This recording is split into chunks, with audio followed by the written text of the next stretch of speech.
everyone. Great to have you with us for the MSG 150 at Home presented by Chase. Bill Pito along with Alan Hahn and Wally Szczerbiak.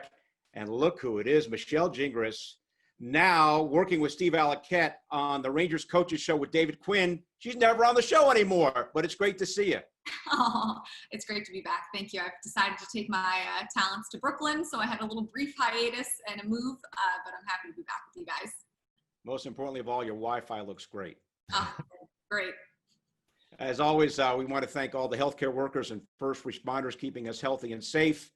And great news for our own Wally Szczerbiak. He is a Hall of Famer.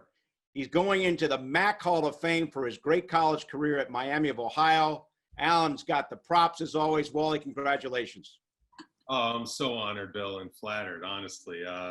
Those are some of the best years of my life, and it's a phenomenal conference in Miami University. I love the red, Michelle, by the way, representing Miami red right there. That's a good look.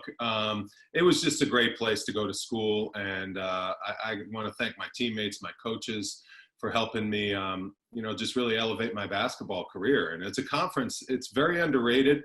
It's normally known as the 10th best conference in the country, kind of right in the Big Ten shadow right there in the Midwest. But there were great players that came out of that league back in my era. Bonzi Wells, Earl Boykins, Ira Newble, Antonio Daniels, Chris Kaman, all really, really good NBA players. So, we had a lot of battles against those kind of players, those kind of guys. And, just to be named to that MAC Hall of Fame and with all athletes included, and there are a lot of other great athletes that were inducted this year, and I'm really looking forward to the ceremony.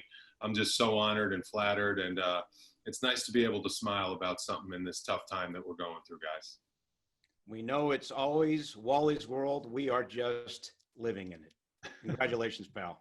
Thank you. Thank you so much. Okay, of course, you went on to have a great NBA career. And speaking of the NBA, tomorrow we expect the Board of Governors to approve a proposal of return to play from Commissioner Adam Silver. We're talking about 22 teams being able to compete, adding one team from the East, Washington, 5 teams from the West, the cutoff being within 6 games of the 8th spot in each conference. So if you're Charlotte, guys, and you're 7 games out, you're out. Chicago's 8 games behind Orlando in the East. They're out as well. Michelle, you think that's fair?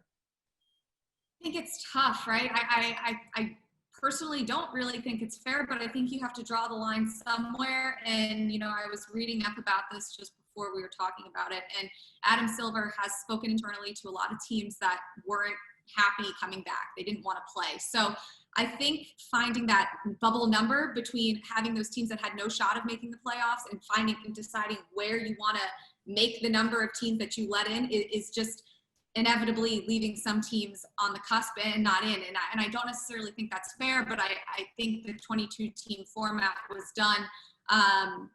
Honestly, Alan, we say money talks. The revenue numbers look incredible. There is several hundred million, I believe, that they'll make from going to a 22-team format from a 30-team to a 16-team format.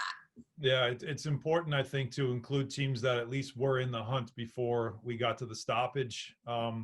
But I still, as I mentioned yesterday, I do think that there should be something for the remaining 8 teams that aren't in, not necessarily a play for a lottery pick or anything like that, but you could still revive the NBA Summer League by having those teams maybe play using their young players. And if there is a veteran or 2 that wants to play, go ahead and do that and just do it separately, but at least continue the Summer League brand, but keep those markets interested as well in their teams. So we'll see if they do something with those teams, because as you mentioned, there are some owners that are like, I don't want to play. Like, we don't want to have to, the expense and everything else of bringing our players together, or even the risk of playing some of these players. But a 22-team format's very interesting because it involves a lot of teams, but it also involves now some playoff positioning and then potential matchups that have to happen. And the way they're going to do this, which, we'll figure out, or we'll find out by tomorrow when the Board of Governors has their meeting and they decide the exact format. But there's some interesting stuff already being bandied around. I love it. I think it's good. And I feel for those teams that are right on the cusp.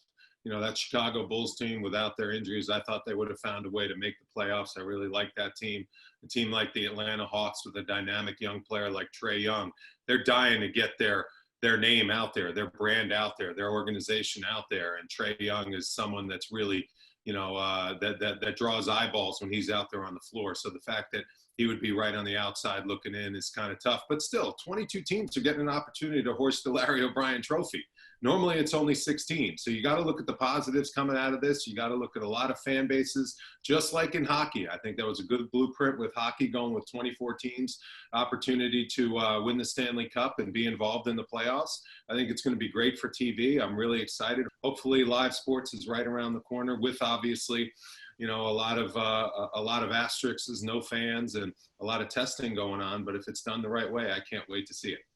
Guys, keep talking. Go ahead, Michelle. I'm sorry. Oh, I was just going to say, I love the idea of playing extra games and having regular season games before the extra, like the play-in games begin. And then you start, like you said, Alan, to be able to determine the playoff seeding and whatnot. The thing that's like, I guess the most concerning to me is the teams that would maybe be the mid-October teams starting in July in Orlando. You're in Orlando for July, August, September, and October. How realistic is that? And I'm curious to see what the NBA does to kind of incentivize that and make people really want to make teams and players want to be there for that long. Competition is the incentive to win. You know, that's the incentive. And get paid. And get paid. I mean, like 4 months at Disney, like 4 months at Disney, like that's a long time. 1 week at Disney. I've been there. Well, that's the thing where how many kids are going to be around with you, of course. You know, that's something else. But another thing to keep in mind, as we all know too, it's usually in the, you know, in the high 90s and very humid around that time as well. So weather-wise, of course, that's something to keep in mind, how hot the gyms or arena, whatever they're going to use, how they'll be able to handle that. But I do think, you know, the consistent message we're getting or we're receiving from the union and all, I mean, obviously the owners want to play, the NBA wants to play, but what you keep hearing out of the union is the players want to play. That's the most important part. They know what's coming. They know what they have to invest in.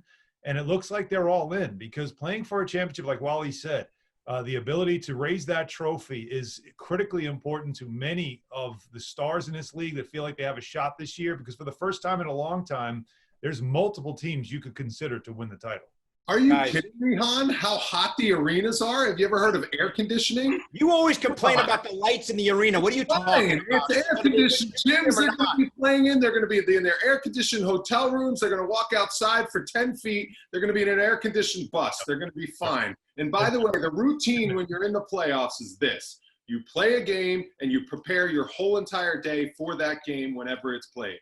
Now you can play games at 12 o'clock, 2 o'clock, 4 o'clock, 6 o'clock, 8 o'clock. Take 1 day rest. You don't have the travel to deal with. You're all going to be in one place. You can play the series in a lot less time. In your off day, you're going to be getting rest. You're going to be icing. You're going to be going over a scouting report and having a walkthrough or a practice of some type. You're going to be wall-to-wall basketball for 2-3 months. There's nothing going to be better if you love basketball and you're a player. And the fans are just going to be in euphoria because there's literally going to be stacked games on top of stacked games. But Wally, there aren't going to be any fans in the arena, right? And what's really important. No, I'm saying the fans that are watching. Think about when we watch the Summer League. There's a game at 12. There's a game at 2. There's a game at 4. There's a game at 6. And these are going to be NBA stars that's going to be on wall-to-wall basketball. It's going to be a phenomenal situation if it's done correctly. And what's really important, speaking Alan and Michelle and Wally about no fans, home court advantage of the playoffs is so important. So Alan, what might the league do to give the higher seeds some benefit? Because we all know that the regular season, you play for seeding and home court advantage in the postseason. Yeah, it's amazing because we were actually been talking about this is how it's going to work because you won't have the fans. You won't have that home court advantage if they're all playing in a neutral site in the same building. And we don't know if it's going to be in an air-conditioned arena. They might also use some other facilities. So we'll wait. The lower seeded teams have to play outside. Exactly. You're right. The lower seeds might end up playing at the Magic's practice court for all we know. So let's air conditioned. Down, volleyball. That is air conditioned. All right. But they are kicking around. We're seeing reports where they're kicking around some ideas of ways you can still benefit the higher seeds. And some of them are a bit out there. And some of them, you know, you think maybe are possible. But, I mean, we're talking about would you choose your lower seed? So, like, if you're a high seed, you could pick who you want to play, which would be very bizarre. And you know how that goes, too. Oh, they want us? Well, they got us. And that could get real interesting. It could be fun. But I have a feeling that that's one where I think players don't want that. Now, you also have some where there's some crazy ideas, like pick a player on our team who he can have 7 fouls. And Wally knows I'd love that rule. Give me an extra foul, I'll take it. But there are others that include bringing the home court with you. So imagine the Lakers bringing the Staples Center floor, having it shipped to whether it's Vegas, Orlando, whatever it is, and they have it and they put that down. So you're playing on your home court. So at least when you look down, you feel like you're home, even though. Wally, is the surface that big a deal? Is your home court surface that big a deal to a player? Because I know you always joke about the lighting in the arena being the most. Rims The are. lighting and the rims and the nets are the biggest thing with home court that gives you an advantage. You're just kind of comfortable. I guess when you look down on the floor a little bit, maybe floors have a different feel. I remember in Minnesota, because it was so cold and dry, our floor was so slippery. I mean, it was like an ice skating rink because it was dry. It had a little bit of dust. They used to mop it in the morning. And I remember teams would come in and they'd be slipping all over the place because they were just used to a little moisture on the floor, which gives you a little more grip. So you have to do something to differentiate who's the home team, whether it's the bench color of the chairs, whether it's the floor, painting the floor, putting decals on the floor, whatever you do, you have to just, for viewers that are watching on TV, you have to differentiate, okay, this is game 5 of the Western Conference Finals.